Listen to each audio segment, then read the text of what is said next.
gave their experiences and insights. But I'd like to take a moment to talk directly to the 660,000 Australians who are NDIS participants, to the 400,000 people who work in NDIS-related occupations, to families, carers and guardians. I know that much needed and indeed much wanted change can produce anxiety. Talk of any change to a family battling to make ends meet can sound like a problem, not an opportunity. And I can respect nervousness which might be caused by this discussion.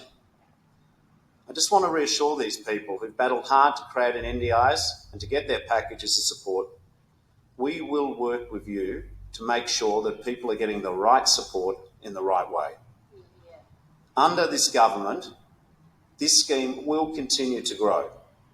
Changes will be for the best interests of the participant. A critical element of design and development following passage of the bill will be a person-centred model for needs assessment. This will deliver consistency and equity for planning decisions.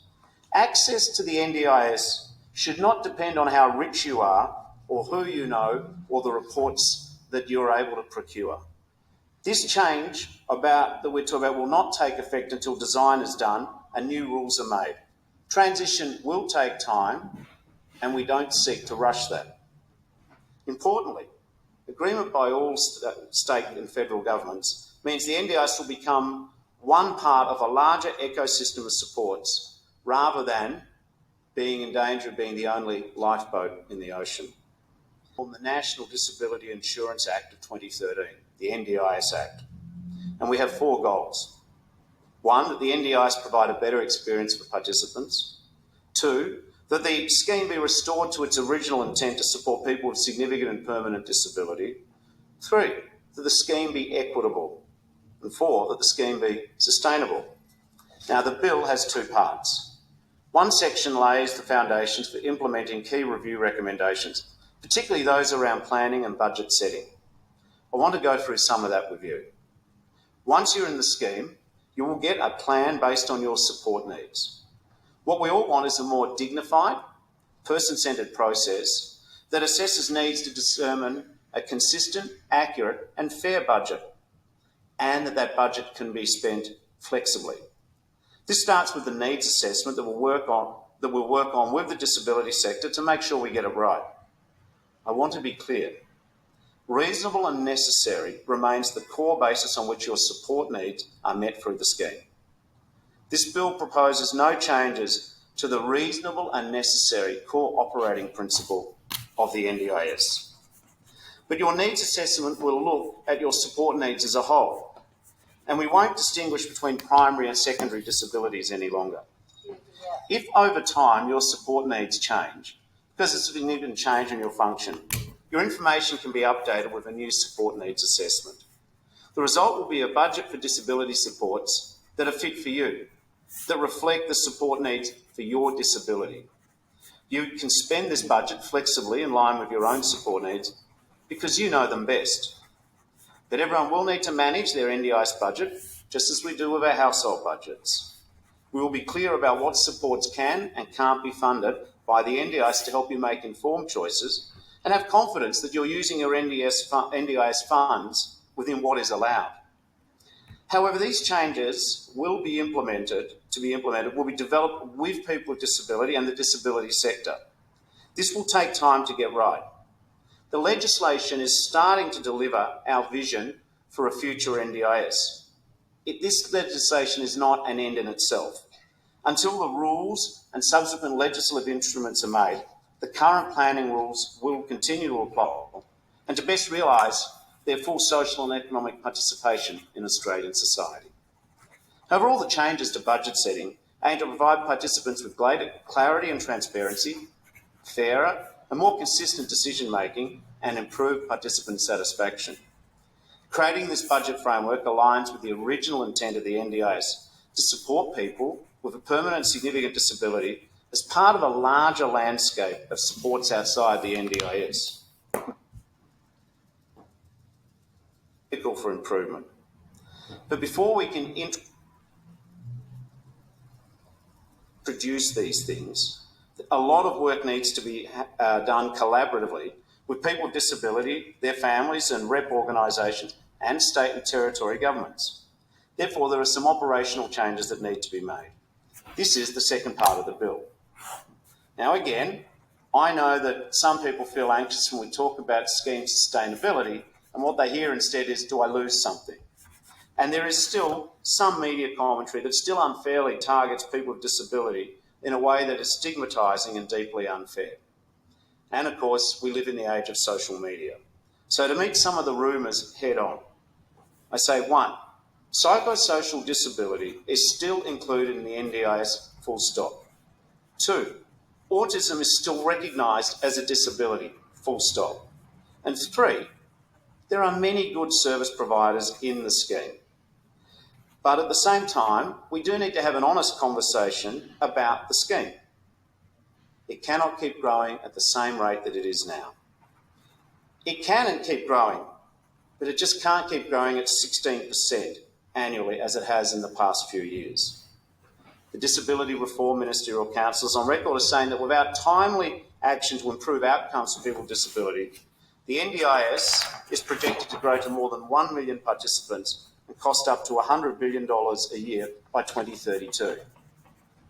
Costs continue to grow without fairness, rigour and control over this critical investment by the Australian people. So we simply have to take steps to get it back on track. That's what we're doing with this bill. Some operational changes to improve things can happen soon after the legislation if it's passed by the Parliament and signed by the Governor-General. One is the definition of NDIS supports. The legislation will, for the first time, link the definition of NDIS supports to the rights of people with disability under the UN Convention of Rights of Persons with Disability. This is the first time that parts of the UN Convention have been incorporated into NDIS laws. Another relates to the provision of information gathering for eligibility reassessment. We will work with the disability community on operating guidance on this matter. It is important for the CEO of the scheme to have the ability to request and receive information on whether participants meet the access criteria, including residence requirements, disability requirements, or the early intervention requirements. But let me be very clear. This does not result in people having to reprove their disability, but will allow the CEO to determine if the participants receiving the most appropriate supports. The process will take into account difficulties of participants in accessing information. But participants or their nominee will need to communicate with the agency in a way that works best for the person on the scheme. But not communicating is not an option. Another change that will be able to happen pretty quickly is with plan management arrangements where there's a risk for that participant, including financial risk. I want to make clear that the agency has responsibilities here too, and we're required to be consistent in its operations with the legislation and the rules. So that's just a few of the things that you may see happen early on. But again, because this is such an important scheme for so many of our fellow Australians, I want to stress that those directly impacted by key decisions about the scheme continue to play a central role in developing the detail and the implementation of the reforms. The ideas from the review, on the other hand, it said it'll take time and we respect that it'll take time. Now, there are 2 reasons for this. One, and it's a non-negotiable item for me, is that these things have to be done in collaboration with people with disability. Consultation on the early intervention pathway is crucial, and there will be no changes until that work is done together. And the second is that the review was very clear about the sequence of events, particularly about building the ecosystem of supports. The NDIS was designed to help the people with the most complex support needs, but it was never designed to be the total scheme for all Australians with a disability. And we now need to finish the job of building a more inclusive Australia. It is why we, at the federal level, will need to begin the work on foundational supports with our colleagues at the state and territory level before some of the other elements can be introduced and finalised. State and territories play an important role here, consistent with the 2 national cabinet agreements from last year. This bill also includes amendments to the Quality and Safeguarding Commission, providing greater flexibility for the Commission in exercising its compliance powers and building on our comprehensive fraud reforms. These changes will boost the Commission's ability to undertake compliance action. I want to say again that when we talk about improving the quality of outcomes for people with disability, that some service providers feel criticised. I put on the record the vast majority of providers are good, decent, hard-working people. I wish to record my gratitude for the quality services they supply with care, compassion and professionalism. But we owe Australians the truth, and some service providers are literally having a lend of the system. And this scheme was not designed to put a second-story veranda on a beach house of a service provider just seeking to make a quick buck. We cannot ignore this and the poor outcomes that delivers for NDIS participants. Now, the measures which we're talking about, this is not the end of the journey or the end of the story. We will consider more work on quality and safety once we have the report of the NDIS Provider and Worker Registration Task Force, led by trusted lawyer and disability advocate Natalie Wade. Both the NDIS Review and the Royal Commission into Violence, Abuse, Neglect and Exploitation of People with Disability made recommendations on the scope and the powers of the Commission, and that's still being considered by the government.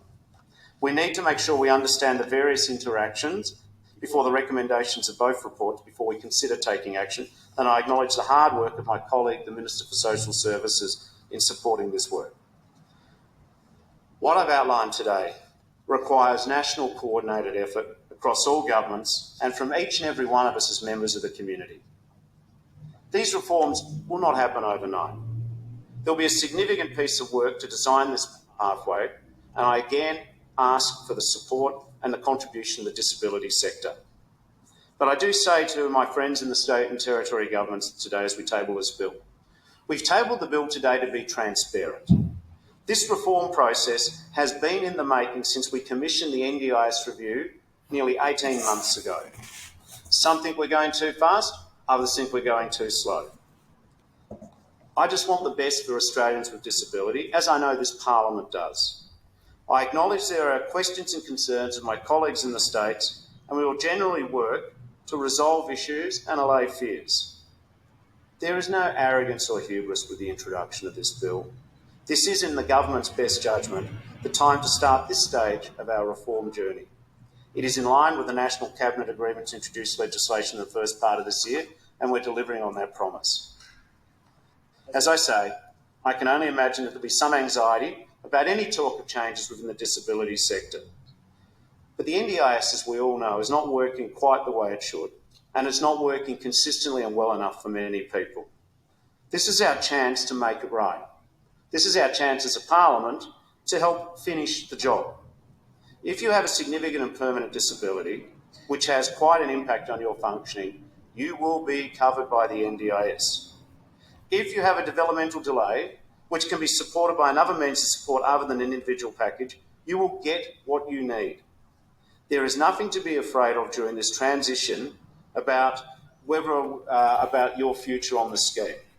We are simply seeking to put the best interests of the participants uppermost in the decisions of the scheme. For me, this is all about what people need. I am tremendously committed to improving the lives of people with disability and working with people with disability to do this. The NDIS is a marvellous, world-leading Australian experiment. It is changing lives. We cannot allow people to be excluded from the great good life of Australian opportunity because of their impairment. We should be proud of the NDIS. I believe that along with Medicare, there's probably no better use of taxpayers' money. The NDIS enables Australians, regardless of their level of ability, to lead the most fulfilling life possible. I talk of a life of independence and dignity, a life of contribution to community, a life of improved health and personal safety, a life of connection to others. The NDIS unlocks the great potential of Australians with disability and their families.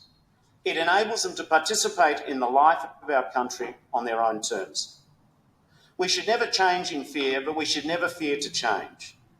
The NDIS is not perfect, but it's not broken. We should never have a catastrophe mindset about the NDIS or a complete blue sky mindset. We should just be truthful. We can together make it fairer, more transparent, more compassionate, more accountable to those it supports. It's still young, growing and learning, but it is most certainly here to stay. The NDIS is daily changing the lives of hundreds of thousands of Australians with disabilities and their families and the people who work with them. I want it to keep changing hundreds of thousands of lives, long after we've left this place. I hope that the Parliament can rise to the occasion to help secure the future of the scheme, not just for Australians with disability, but for all Australians. And I'll leave you as I began with a quote from the Shutout report. This was an anonymous submission. Disability is characterised by the desire for positive change and striving for emancipation and flourishing. It is seen every day amongst people living with disability. It is active hope. We desire a place within the community. The place is not just somewhere to lay our heads, but a place which brings comfort and support with daily living, friendship, meaningful work, exciting recreation, spiritual renewal, relationships which we can be ourselves freely with others. And out of this, great things may flourish. I commend this bill to the House. I thank the Minister. The debate must now be adjourned. I move the debate be adjourned. The question is that the resumption of the debate. Break, folks. You've got about 15 minutes, 13 minutes. Grab your morning tea, come back again.